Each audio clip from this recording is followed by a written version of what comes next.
नमस्कार दोस्तों, मैं ऐश्वर्या कटारा काशी हिंदू विश्वविद्यालय आयुर्वेद संकाय की BA MS यानी bachelor of Ayurvedic medicine and surgery की चतुर्थीय वर्ष छात्रा हूँ।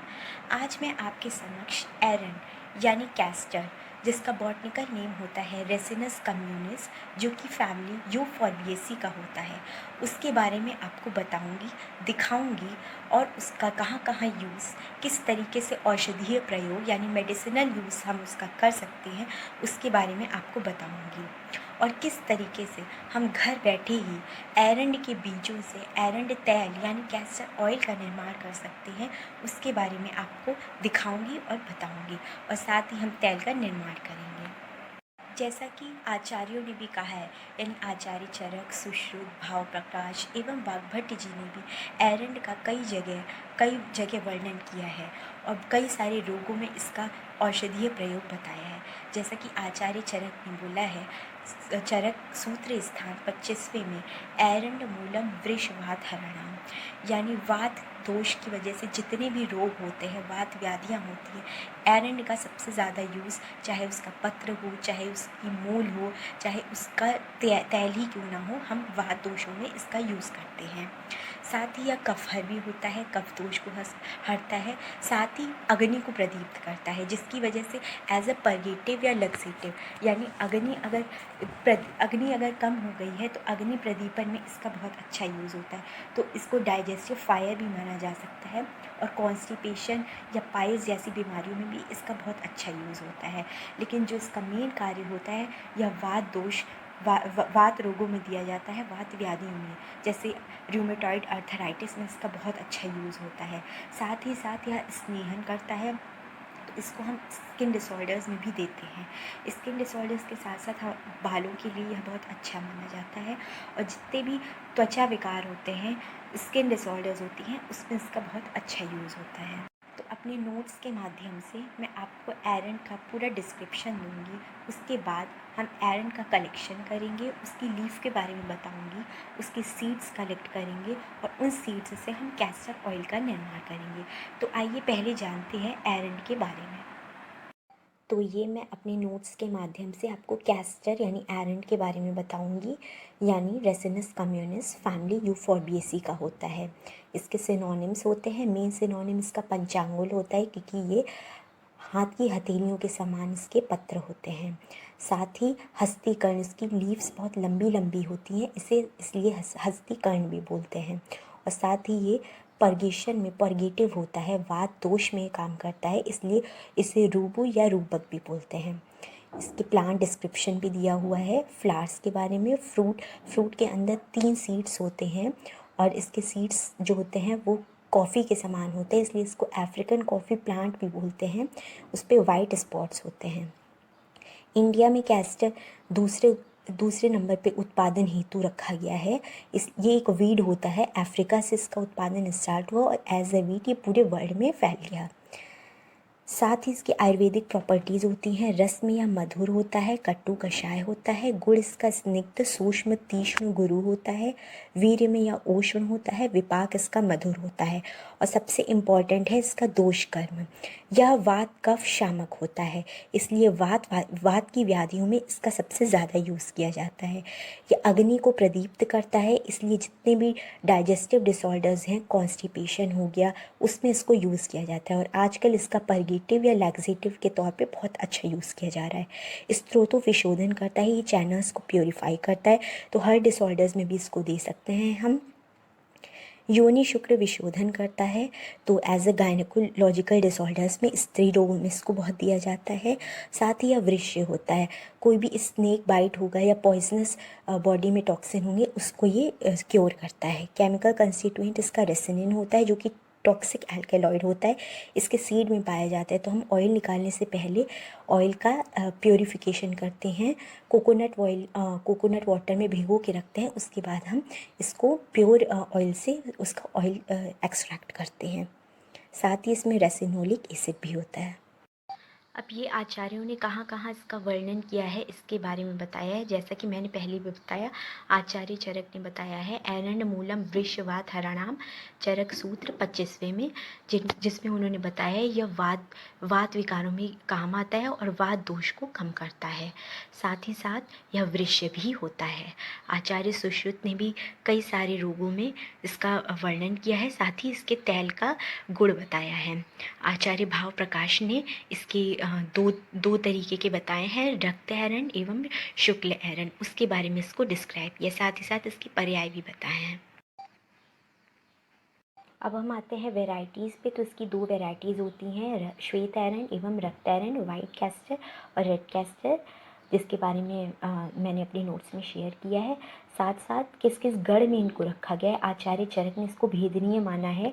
तो ये पर्गेशन में मल का भेदन करता है, तो ये पर्गेटिव होता है। अंग मर्द प्रशमन, तो ये बॉडी में जितने भी पेन होगा उसमें इसका यूज़ होता है। स्वेदोपग होता है, ये शरीर में स्वेदन क्रिया करता है। तो पूर्व कर्म में हम स्नेहन स्वेदन जैसे करते हैं, तो उसमें इसका पर्स्पिरेशन में काम आता है। मधुर स्कंद, स्वीट टेस्ट होने की वजह से इसे मधुर स्कंद में रखा है। आचार्य सुश्रुत ने इसे विदारी गंधादि गढ़ में रखा है। अधोभाग हर, यानी विरेचन में इसका यूज़ होता है, तो इसलिए हम इसे अधोभाग हर में रखते हैं, यानी एनल रूट के थ्रू हम इसका डिटॉक्सिफाइंग एजेंट जितने बॉडी में होंगे उसको विरेचन के थ्रू बाहर निकालते हैं। और वात संशमन, ये वात दोष को बैलेंस करता है, इसलिए वात संशमन माना गया है। साथ ही इसकी प्रॉपर्टीज़ बताई गई हैं मॉडर्न के हिसाब से और आयुर्वेद के हिसाब से। तो आप देख सकते हैं anti inflammatory, analgesic, antioxidant, anti tumour, anti diabetic, purgative, antibacterial, laxative, immune system stimulant आदि, ये सब इसकी मॉडर्न प्रॉपर्टीज़ होती हैं। डोज फॉर्म्स, इसको किस किस फॉर्म में देते हैं ये बताया गया है। उसके बाद मेन है इसका इंडिकेशंस कि किन किन डिसीज़ेज़ में कहाँ कहाँ हम इनको यूज़ करते हैं। तो सबसे मेन जो इंडिकेशंस हैं इसके ये हैं वात व्याधियों में, उदावर्त में, यानी पेट में अपान वायु की वजह से अगर ऑब्स्ट्रक्शन हो गया है तो उसमें हम इसको देंगे, जिसकी वजह से जो मल इकट्ठा होता है वो बाहर निकल जाएगा, यानी कॉन्स्टिपेशन में इसको दे सकते हैं। ज्वर में देते हैं, पुरीश आवृत वायु होती है उसमें दे सकते हैं, शोथ में, इन्फ्लामेशन में देते हैं, रिमेटॉइड अर्थराइटिस में इसका बहुत अच्छा यूज़ है, उसमें आजकल देते हैं। फाइलेरियासिस, एब्डोमिनल पेन, इंसोम्निया, यकृत प्लीहा में वृद्धि है तो उसमें देते हैं, और नेत्र रोगों में इसका बहुत अच्छा यूज़ माना गया है। तो ये आप देख सकते हैं एरन यानी कैस्टर का बाह्य और आभ्यंतर प्रयोग, कहाँ कहाँ एक्सटर्नल यूज़ करते हैं, कहाँ कहाँ इंटरनल यूज़ करते हैं, तो इसके अकॉर्डिंग आप देखकर एरन को दे सकते हैं और या पेशेंट को प्रेफर कर सकते हैं। अब है डोजेस की कितनी मात्रा में हम देंगे। तो ऑयल को हम जनरली 20 से 40 ml तक देते हैं। उसका जो स्वरस होता है यानी इसके पत्रों से जो जूस निकाला जाता है उसको 10 से 20 ml तक दे सकते हैं। इसका बीज हम यूज़ करते हैं 2 से 6 मात्रा में। पाउडर इसका 1 से 3 या 3 से 5 ग्राम यूज़ करते हैं। और किस किस तरीके से ये देना है, इसको मांस रस के साथ दे सकते हैं, गोदुग्ध के साथ ज़्यादातर यूज़ होता है, त्रिफला के साथ दे सकते हैं, दशमूल के साथ दे सकते हैं, मुदन यूज के साथ दे सकते हैं, गोमूत्र के साथ दे सकते हैं, या आहार के साथ दे सकते हैं।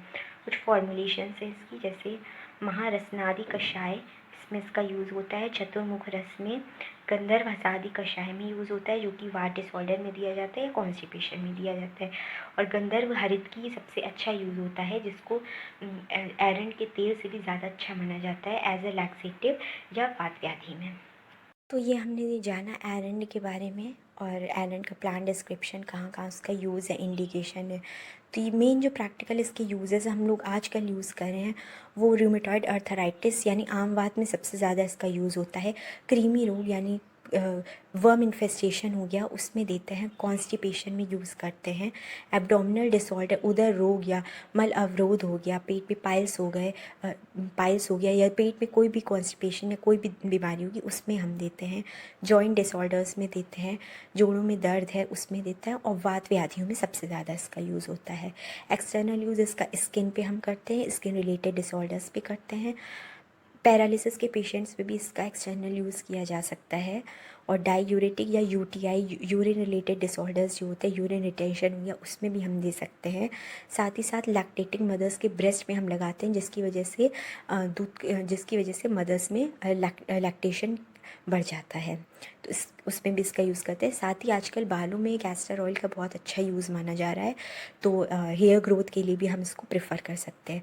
और मेन ये वामक और विरेचक होता है, इसका जो रूट बार्क होती है वो वामक विरेचक होती है, तो पंचकर्म में इसका बहुत यूज़ होता है हमारा एरंड का पेड़। एरंड यानी castor, botanical name ricinus communis, family euphorbiaceae. इसके दूसरे हिंदी के नाम हैं एरंडी, रेडी, अंडी। अंग्रेजी में इसको अफ्रीकन कॉफ़ी प्लांट भी बोलते हैं या कैस्टर भी बोलते हैं। ये बहुत तेज़ी से बढ़ने वाला प्लांट होता है। ये श्रब होता है। श्रब यानी कई स्टेम्स निकली होती हैं जो कि सेमी वुडी होती हैं और एवरग्रीन होती हैं। ये हमेशा ग्रीन रहता है जब तक लाइफ लॉन्ग रहता है। इसकी हाइट 5 मीटर लगभग होती है, 4.5 मीटर इसकी चौड़ाई होती है। तो ये हमारे पास है एरंड की पत्तियाँ और एरंड के फल और बीज, जो हमने पहले से ही इधर कलेक्ट करके रखे हुए हैं। तो ये फल हैं जिनसे हम बीज निकालेंगे और इन बीजों से हम फिर एरंड का तेल बनाएंगे।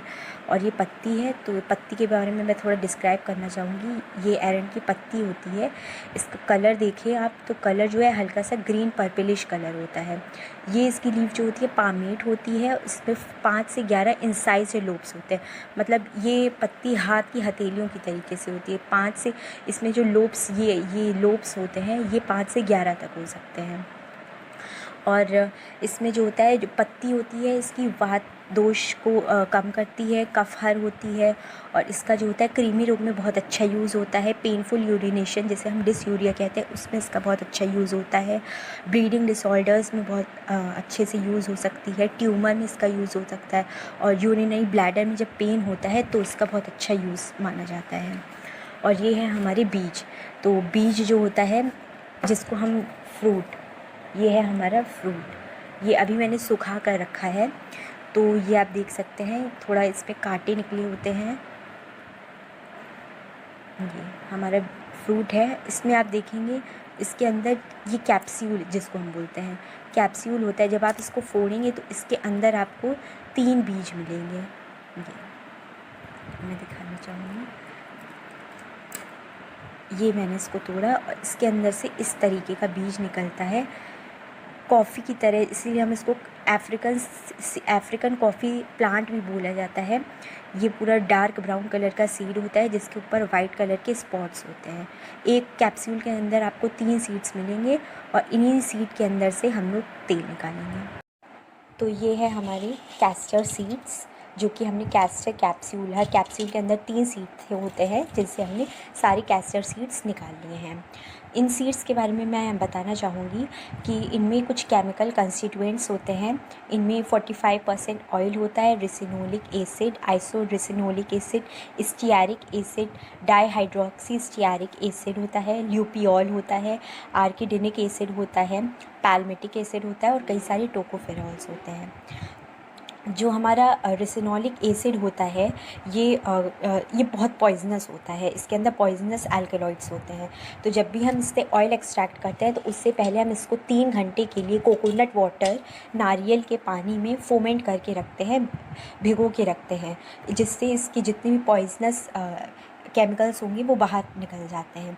उसके बाद हम इसको धोकर ड्राई करते हैं। उसके बाद हम आगे के प्रोसीजर के थ्रू इसका ऑयल निकालते हैं। तो ये हमने पहले से ही एक तरह से ये हम कह सकते हैं शोधन करते हैं। तो हमने पहले से ही शोधन करके इसका नारियल के पानी में धो के और सुखा के इनका आप यूज़ करेंगे। और प्लस एक बात और होती है, जो रिसिनिक एसिड होता है वो इसके अंदर मोनोसैचुरेटेड ओमेगा फैटी एसिड होता है, जो कि मॉइस्चराइजिंग इफेक्ट लाता है हमारी स्किन के लिए, हमारी बालों के लिए बहुत अच्छा होता है। और तो अब जो हमें सबसे इम्पॉर्टेंट काम करना है वो करना है इन कैस्टर सीड्स यानी इन एरंड के बीजों से कैस्टर ऑयल बनाना, यानी एरंड तेल निकालना। तो इन बीजों को सबसे पहले हम छोटे छोटे फॉर्म में कन्वर्ट कर लेंगे, यानी चूर्ण या पाउडर फॉर्म में कन्वर्ट कर लेंगे, जिसके लिए हम खलवा यंत्र का यूज़ कर सकते हैं या मोर्टार पिस्टल का यूज़ कर सकते हैं। या अगर आप घर पे हैं तो आप घर पे चाहें तो मिक्सर या ग्राइंडर का भी यूज़ कर सकते हैं। और साथ ही इधर मैंने पानी उबलने के लिए रख दिया है। तो जब तक इस पानी में उबाल आता है तब तक मैं इन बीजों को छोटे छोटे पाउडर फॉर्म में कन्वर्ट कर लूँगी। तो ये एरंड बीज को हमने पीस लिया है, छोटा छोटा माइन्यूट फॉर्म में कर लिया है, जिससे अब इसका तेल निकल आएगा। और इधर हमारा पानी भी बॉईल हो गया है। कैस्टर ऑयल को निकालने के लिए लगभग 300 से ऊपर डिग्री सेंटीग्रेड टेम्परेचर चाहिए होता है, और लगभग इसको 4 घंटे तक उबालेंगे तो इसका थोड़ा एक्सट्रैक्ट निकलता है। उसके बाद हम लोग दोबारा इसकी प्रोसेसिंग करके इसको दोबारा बॉईल करेंगे, जो हमारा एक्सट्रैक्ट निकलेगा फिर हमें उससे प्योर ऑयल मिलेगा। तो अब इस बॉइलिंग वाटर में मैं इस जो हमने पाउडर फॉर्म में कैस्टर सीड को कर लिया है, तो अब मैं इसको इसमें डालूँगी। तो ये हम आयरन पाउडर जितना भी हमने बनाया था, हम इसको उबलते हुए पानी में डालेंगे इस तरीके से।